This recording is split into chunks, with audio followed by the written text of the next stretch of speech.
শব্দেরা গল্প হয়ে ওঠে, গল্পেরা ছুঁয়ে যায় মন। আমি মৌমিতা, উপন্যাসিক গল্প কথাতে তোমাদের স্বাগত। আজ তোমাদের জন্য নিয়ে এসেছি বিভূতিভূষণ বন্দ্যোপাধ্যায়ের লেখা অভিশাপ। শোনো এক নতুন গল্পের কথা। এই সেই প্রতাপ নারায়ণ চৌধুরীর বাড়ি। আমি সবিস্ময়ে সেই ভগ্ন স্তূপের পানে চাহিয়া দেখিলাম। এই সেই প্রতাপ নারায়ণ চৌধুরীর বাড়ি। সহজে বিশ্বাস করিয়া উঠিতে পারিলাম না। দিনান্তের অস্পষ্ট আলোক যাই যাই করিয়াও আকাশের পশ্চিম প্রান্তে তখনও অপেক্ষা করিতেছিল।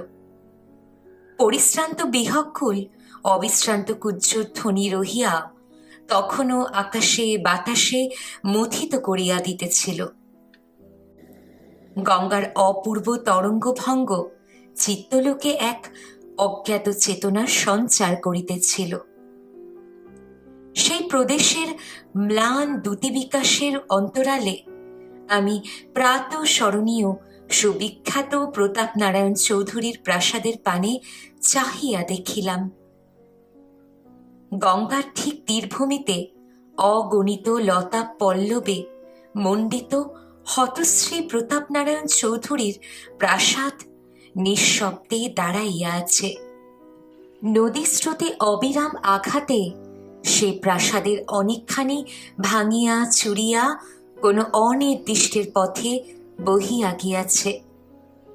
অতীতের সাক্ষ্যস্বরূপ যাহা এখনো বর্তমান, তাহা সেই হত গৌরবের কঙ্কাল বিশেষ। এখন যেন সেখানে সেই দুর্দান্ত প্রতাপ নারায়ণ চৌধুরীর প্রেতাত্মা বিরাজ করিতেছে। প্রকৃতি তাহাকে আজ নিজের হাতে সাজাইয়া দিয়াছে। অনাড়ম্বর সৌন্দর্য তাহাকে শ্যামল করিয়া রাখিয়াছে।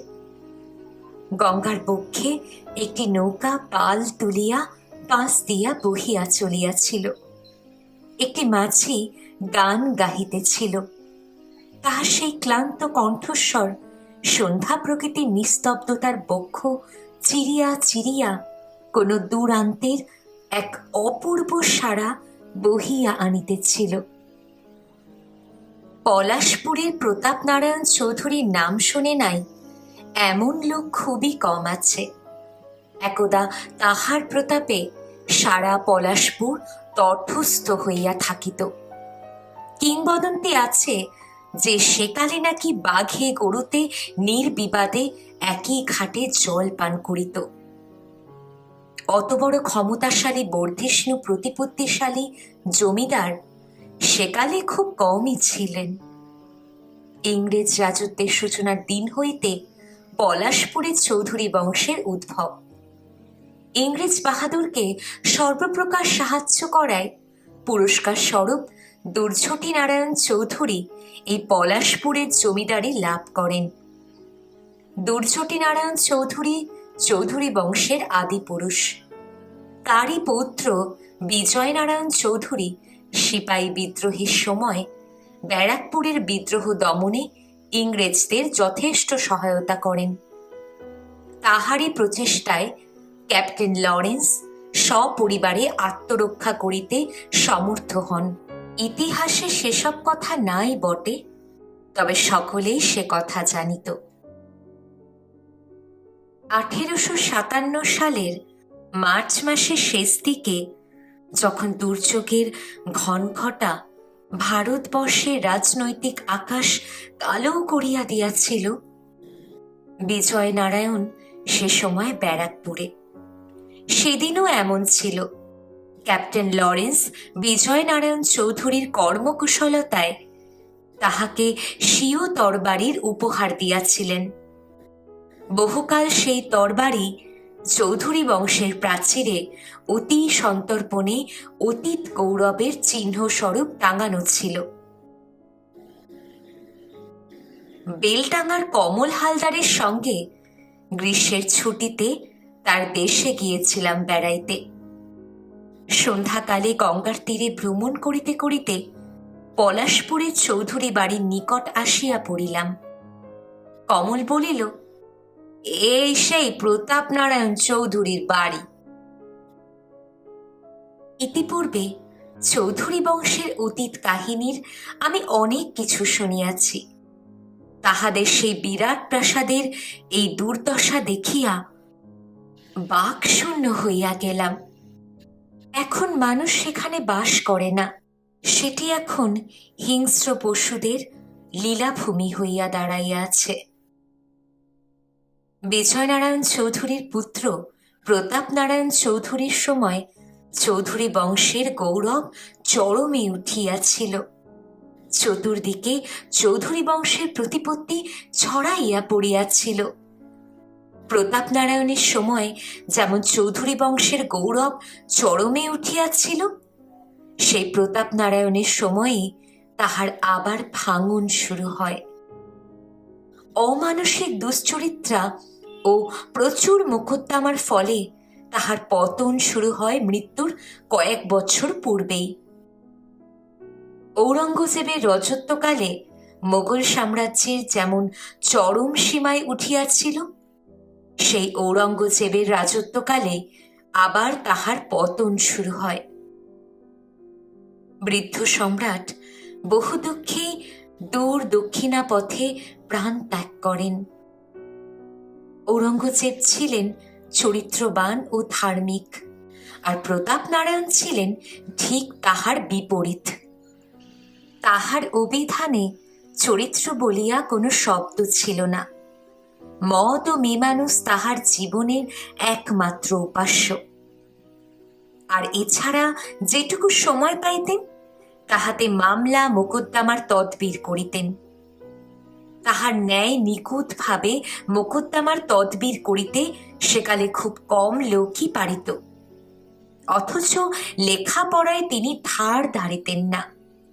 আইন তো দূরের কথা, কত সতী রমণীর আর্দ্র ক্রন্দনের নিঃশব্দ রাত্রে চৌধুরী বংশের সুদীর্ঘ রঙ্গমহল যে ধ্বনিত হইয়া উঠিয়াছিল তাহার ইয়ত্তাজ নেই।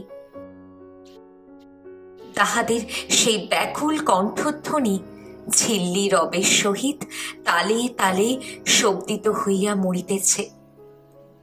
তাহাদের বিকটা অট্টহাস্য হয়তো এখনো ভগ্ন প্রাসাদের প্রাচীরে আঘাত খাইয়া খাইয়া ফিরিতেছে। তিনি বিবাহ করিয়াছিলেন ক্ষীরোদ সুন্দরীকে, আর ভালোবাসিয়াছিলেন পত্নীর বিধবা ভগিনী আভাময়ীকে। ক্ষীরোদা সুন্দরীর প্রতিবাদ করিবার সাহস হয় নাই, আর বাল্য বিধবা আভাময়ী প্রতাপ নারায়ণের প্রেমের তরঙ্গে সংক্ষুব্ধ হইয়া আত্মীয় স্বজনের বিষ দৃষ্টি হইতে আত্মগোপন করিবার জন্যে উদ্বোধনের প্রাণ ত্যাগ করেন। এ ঘটনার পর প্রতাপ নারায়ণ আর ক্ষীরোদ সুন্দরীর মুখ দর্শন করেন নাই। সেই অভাগী রমণী 4 মাসের শিশুপুত্র সূর্যনারায়ণ চৌধুরীকে বুকে লইয়া স্বামী দৃষ্টিপথের অন্তরালে জীবন কাটাইয়া দিতে লাগিলেন। আর প্রতাপ নারায়ণের উচ্ছৃঙ্খল মাত্রা গেল বাড়িয়া। তিনি বাহির বাড়িতেই দিন কাটাইয়া দিতে লাগিলেন।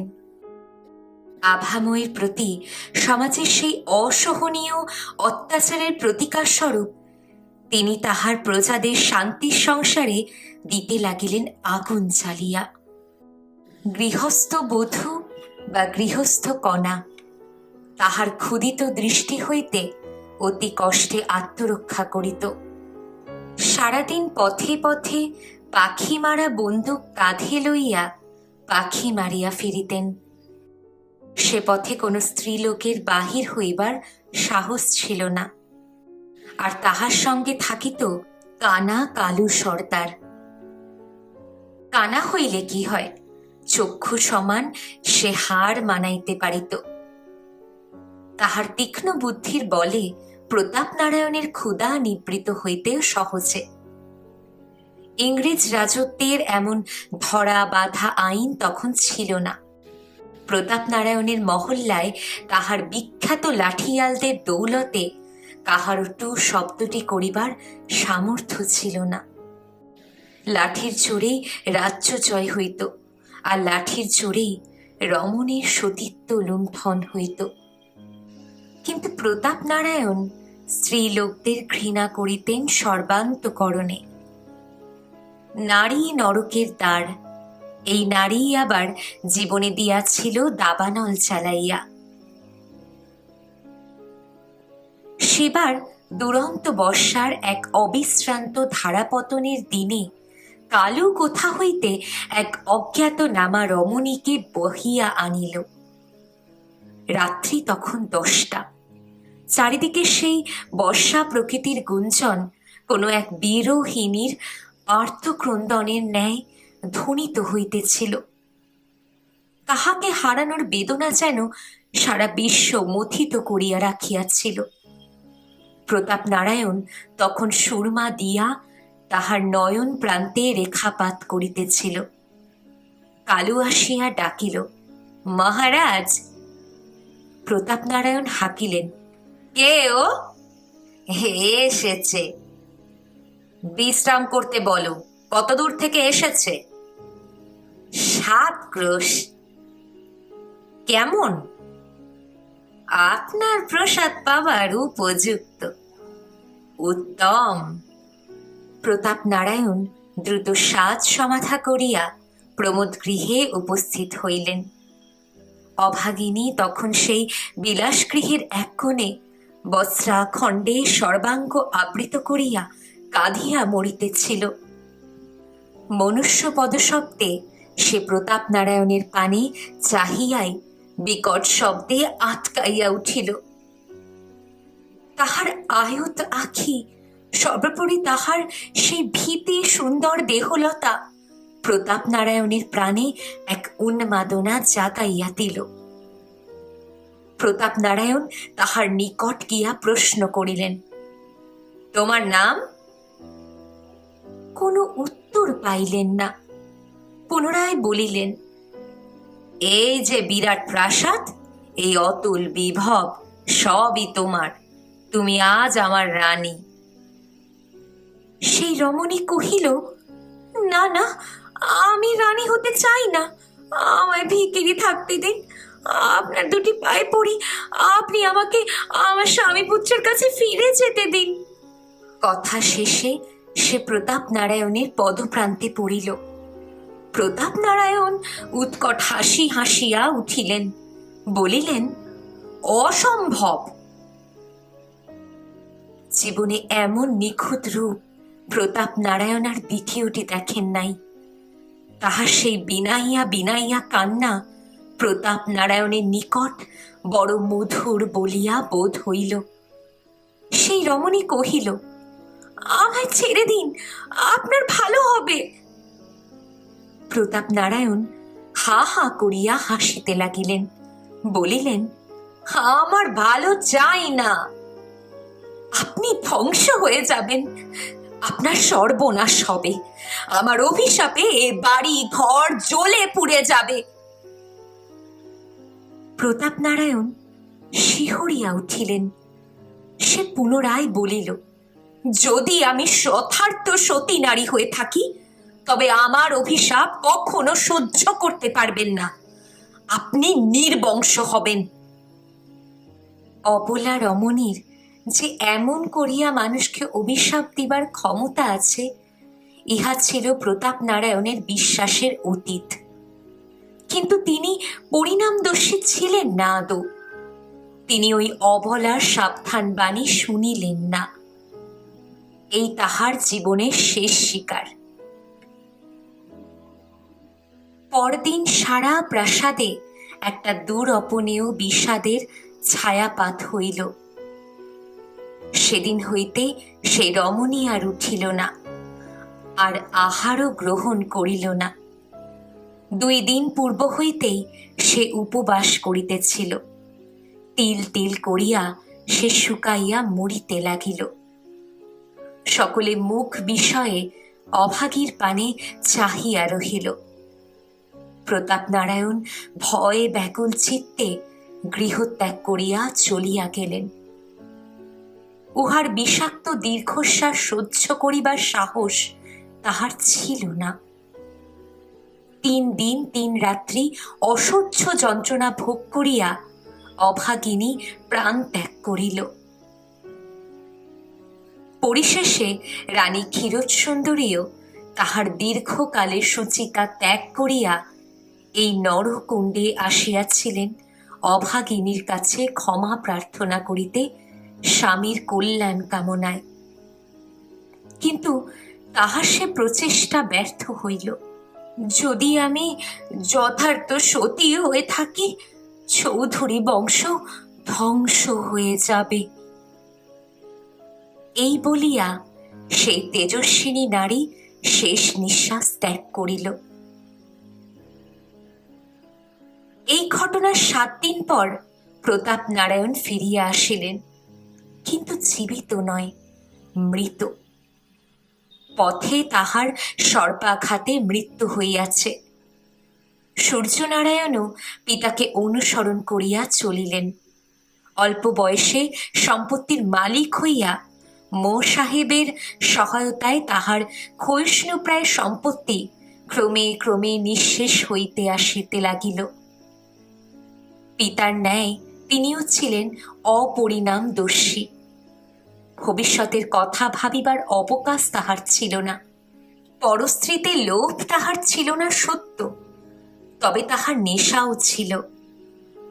শহর অঞ্চল হইতে সব বিখ্যাত বিখ্যাত বাইজিয়ানার নেশা তাকে পাহিয়া বসিয়াছিল। তাহার জন্য তিনি মুক্ত হস্তে ধন ব্যয় করিয়া চাইতেন।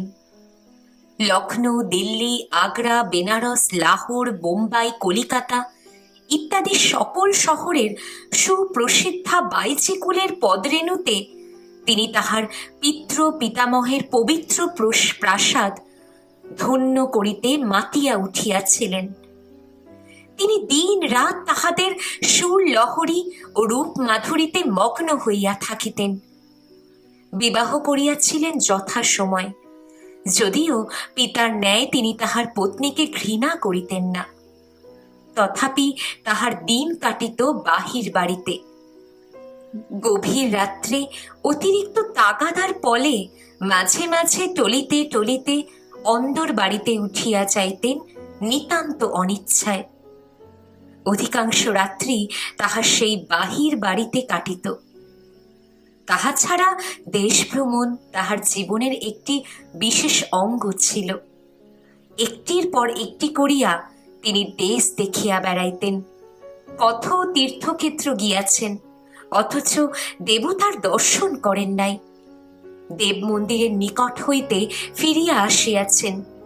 বলিতেন, জীবনে তো অনেক পাপ করেছি, মিথ্যে পবিত্র দেব মন্দির আর কলুষিত করি কেন? অকস্মাৎ একদিন সূর্যনারায়ণ কাহাকেও কিছু না বলিয়া না কহিয়া অতি অসময়ে বিসূচিকা রোগে দেহ ত্যাগ করিলেন। মৃত্যুকালে তিনি তাহার নাবালক পুত্র শঙ্কর নারায়ণ চৌধুরীকে দেনার দায়ে আকণ্ঠ ডুবাইয়া চাইতে কুণ্ঠিত হন নাই। শঙ্কর নারায়ণ যখন নাবালক হইলেন, তখন তিনি তাহার সম্পত্তির মধ্যে তাহাদের প্রাচীন অসৎ বাড়ি ছাড়া আর কিছুই দেখিতে পাইলেন না। চারিদিকে আয়ের পথ অবরুদ্ধ হইয়াছিল।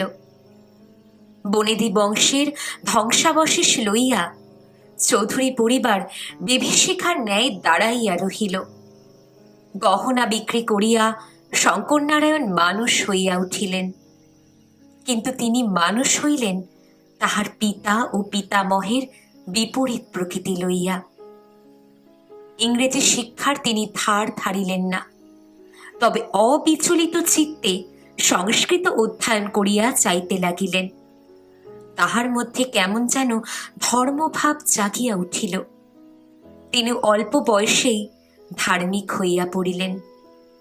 সামাজিক আচার অনুষ্ঠানে তাহার প্রগাঢ় শ্রদ্ধা। গৃহদেবতা লক্ষ্মী জনার্দনের পূজায় ক্রমে ক্রমে তিনি আত্মনিয়োগ করিলেন। তিনি ছিলেন অত্যন্ত গম্ভীর প্রকৃতির মানুষ। কাহার সঙ্গে বড় একটা কথা কহিতেন না। বাড়িতে খাইতেন আর ত্রিতলের ঘরে বসিয়া থাকিতেন, কোথাও বাহির হইতেন না। রুদ্রাক্ষের মালা গলায় পরিয়া গেরুয়া বসনে সর্বাঙ্গ মুণ্ডিত করিয়া তিনি সন্ন্যাস জীবন যাপন করিতে লাগিলেন। অবসর সময় তিনি তাহার প্রিয় বেহালাখানায় বসিয়া ছড়ি ঘষিতেন। রাত্রির নিস্তব্ধতার বক্ষ ছিঁড়িয়া সেই রাগিনী কোনো বন্দিনী বিরোহিণীর আর্দ্রক্রন্দনের ন্যায় শুনাইত। ক্ষয়িষ্ণু চৌধুরী বাড়ির গৃহলক্ষ্মী যেন ওই ভাষায় গুমরাইয়া গুমরাইয়া কাঁদিয়া মরিত। শঙ্কর নারায়ণও তাহাদের বংশের ধারা বজায় রাখিয়া অল্প বয়সেই বিবাহ করিয়াছিলেন এবং খুব অল্প বয়সেই তাহার পুত্র হইয়াছিল। তাহার পিতৃপুরুষদিগকের ন্যায় তিনি তাহার পত্নী কল্যাণীকে ঘৃণা করেন নাই সত্য, তবে তাহাকে যে ভালোবাসিতেন এ কথা হলপ করিয়া বলা যায় না। তিনি পত্নীর প্রতি তাহার কর্তব্য সম্পাদন করিতেন মাত্র। সারাদিন প্রায় তাহার গৃহ দেবতার ধ্যান ধারণায় কাটিত। তিনি নিত্য অত্যন্ত সুচিতা সহকারে দেবতার আরাধনা করিতেন। গভীর রাত্রে পূজায় বসিতেন। যাহা ছুটিত সেই সাকান্ন মুখে দিয়া তিনি আবার তাহার সেই ত্রিতলের গৃহে যাইতেন। বাড়ি হইতে বাহির হইতেন না আদৌ। দিন দিন চৌধুরী বংশ যে নিশ্চিহ্ন হইবার পথে আগাইয়া যাইতেছে তাহা দেখিয়া তিনিও ধীরে ধীরে শুকাইতে লাগিলেন। আর ততই তাহার গৃহদেবতার পূজার মাত্রাও বাড়িয়া যাইতে লাগিল। তিনি পাগলের মতো হইয়া গেলেন। তাহার জীবনে একটা মাত্র কামনা হইল, বিত্ত চাই, অর্থ চাই, ঐশ্বর্য চাই।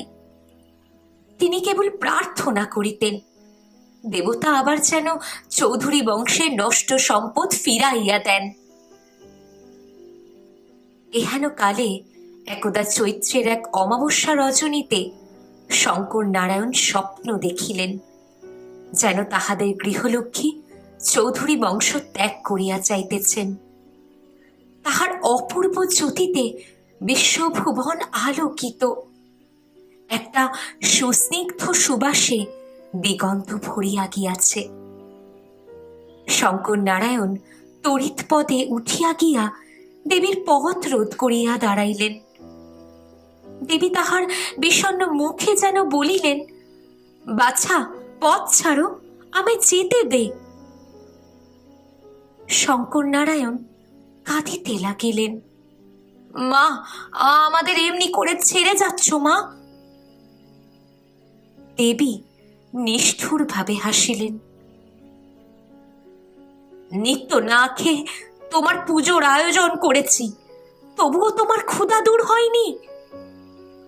না, আমি রক্ত চাই। কার রক্ত মা? তোর ছেলের। দেবী অন্তর্হিতা হইলেন। অমনি শঙ্কর নারায়ণের ঘুম ভাঙিয়া গেল। ঘামে তাহার সর্বাঙ্গ ভিজিয়া গিয়াছিল। তিনি উঠিয়া রোদন করিতে লাগিলেন। রাক্ষসী, এ কি তোর পরীক্ষা? তখনও তাহার সেই গৃহের দেবীর পদগন্ধ বিচ্ছুরিত হইতে লাগিল। শঙ্কর নারায়ণ বিচলিত হইলেন না। চৌধুরী বংশ তাহার পুত্রের চেয়ে অধিক মূল্যবান। তিনি বলিলেন, তাই হবে মা, তাই হবে। তুমি এই অভাগাকে ত্যাগ করো না। তারপর তিনি ধীর পদক্ষেপে তাহার শয়ন গৃহে আসিয়া উপস্থিত হইলেন অতি সন্তর্পণে। কল্যাণী তখন ঘুমাইতেছেন, আর তাহার পুত্র মাতার স্তন পান করিতেছিল ঘুমন্ত অবস্থায়। শঙ্কর নারায়ণ অত্যন্ত ধীরে ধীরে সেই খোকাকে মাতার বক্ষ হইতে ছিনাইয়া আনিলেন। কল্যাণী সারাদিনের পরিশ্রমে ক্লান্ত হইয়া ঘুমাইতেছিলেন। তিনি একবার পাশ ফিরিয়া শুইলেন মাত্র। শঙ্কর নারায়ণ খোকাকে পরম স্নেহে তাহার বুকের মধ্যে করিয়া গৃহ হইতে বাহির হইয়া আসিলেন। শো শো শব্দে সারা প্রকৃতি যেন উন্মাদ তাণ্ডবে মাতিয়া উঠিয়াছিল। খোকা পিতার বাহু মধ্যে ঘুমাইতে লাগিল। তাহার পর খোকাকে গৃহদেবীর সম্মুখে নিজ হাতে বলি দিলেন। একবার হয়তো সে কাঁদিয়াছিল, কিন্তু বাহিরে সেই ঝড় জলের মধ্যে সে কান্না হয়তো শোনা যায় নাই। রক্ত ধারায় সারা গৃহ ছাড়াইয়া গেল। ভয়ে বিস্ময়ে তিনি কিন্তু দিশেহারা হইলেন না বা বেদনায় মুশরাইয়া পড়িলেন না। হোমের জন্য যে বালি ছিল তাহা আনিয়া সারা রাত্রি তিনি সেই রক্ত চিহ্ন মুছিতে লাগিলেন। চৌধুরী বংশ বড় হইবে, জীবনের এই একমাত্র আকাঙ্ক্ষা আজ তাহার পূরণ হইয়াছে। এই সান্ত্বনার পরম তৃপ্তিতে সেই বালির উপরই রাত্রি শেষের দিকে তিনি ঘুমাইয়া পড়িলেন। দিনের আলো ফুটিতে না ফুটিতে কল্যাণী উন্মাদিনীর ন্যায় ছুটিয়া আসিয়া স্বামীকে জাগাইলেন। ওগো, খোকা কোথা গেল? শঙ্কর নারায়ণ স্ত্রীর পানে চাহিতে পারিলেন না। খোকার মৃতদেহ তখন ভাগীরথীর খরস্রোতে কোন দূরান্তে ভাসিয়া গিয়াছে। সেই রক্ত মাখা বালুকারাশি তাহার শেষ চিহ্ন। কল্যাণী আবার ডাকিলেন, ওগো, কথা কও, কথা কও, আমার খোকাকে এনে দাও। শঙ্কর নারায়ণ আর কোনো কথা বলিতে পারিলেন না। জীবনে আর তিনি খুব কমই কথা বলেন। যাহা হোক, ব্যাপারটা চাপা রহিল না। বুদ্ধিমতী কল্যাণী ক্রমে ক্রমে সমস্ত ব্যাপারটাই অবগত হইলেন। সারাদিন তিনি আর উঠিলেন না, খাইলেন না। সেই দিন রাত্রে তিনিও কুল প্লাবিনী জাহ্নবীর পুণ্য স্রোতে আত্মবিসর্জন দিয়া তাহার বড় আদরের খোকার সহিত মিলিত হইলেন। ব্যাপারটা ক্রমে ক্রমে রাষ্ট্র হইয়া পড়িল। এ ঘটনার কিছুদিন পর শঙ্কর নারায়ণ চৌধুরীকেও আর পাওয়া গেল না। আজ পর্যন্ত তাহাকে পাওয়াও যায় নাই। সে আজ 50 বছরের কথা। গৃহলক্ষ্মী এখনো সেই ভগ্নপ্রায় বংশহীন চৌধুরী বাড়ির অন্তরালে বন্দিনী আছেন কিনা জানি না। তবে মাঝে মাঝে ওই ধ্বংসস্তূপের মধ্য হইতে একটা চাপা হাসি পরম পরিতৃপ্তির সহিত বাহির হইয়া আসে। সেদিনও অমনি ঝড় উঠিয়াছিল। সেদিনও পশ্চিম আকাশে একটা কালো মেঘ দিগন্ত ছাইয়া রহিয়া কাঁদিয়া মরিতেছিল। সেদিনও হয়তো সেই শ্মশান ঘাটের নিষ্পত্র ঝাউগাছটার মাথায় বসিয়া একটা শকুন আর্ত কণ্ঠে চিৎকার করিয়া মরিতেছিল।